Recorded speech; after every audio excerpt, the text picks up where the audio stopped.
a créé Marilou, donc c'est une plateforme qui permet au grand public, que ce soit en tant que particulier ou professionnel, de rechercher un lieu public à partir de critères, de filtres, etc. Donc là, on a créé cette techno qui permet d'enfin dématérialiser complètement la procédure de réservation d'un lieu public.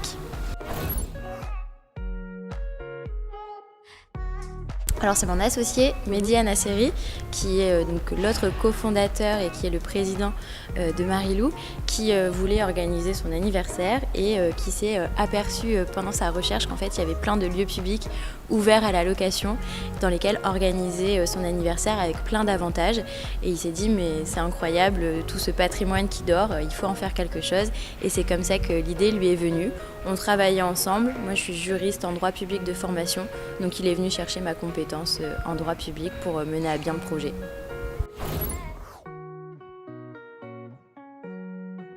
On est tous les deux originaires des Hauts-de-France et un ami de mon associé Mehdi a sa boîte dans l'écosystème, et puis c'est un écosystème dont on entendait quand même parler pas mal. Au moment de l'idéation, on s'est dit qu'on voulait créer une vraie start-up, et donc il fallait se faire accompagner, et donc nous on crée quelque chose pour les personnes publiques, donc on souhaitait être incubé dans un incubateur public, et Euratechnologies étant le plus grand incubateur d'Europe qui plus est public, on s'est dit que ça faisait sens. L'idée, c'est vraiment cette idée-là qui m'a poussée. Je pense que j'avais en moi le fait d'être accrochée au business, de vouloir comprendre les choses d'un projet dans sa globalité. Entreprenante, quoi. Oui, exactement, c'est exactement ça. Mais finalement, c'est vraiment ce projet-là qui réunissait en fait tout ce que j'aimais.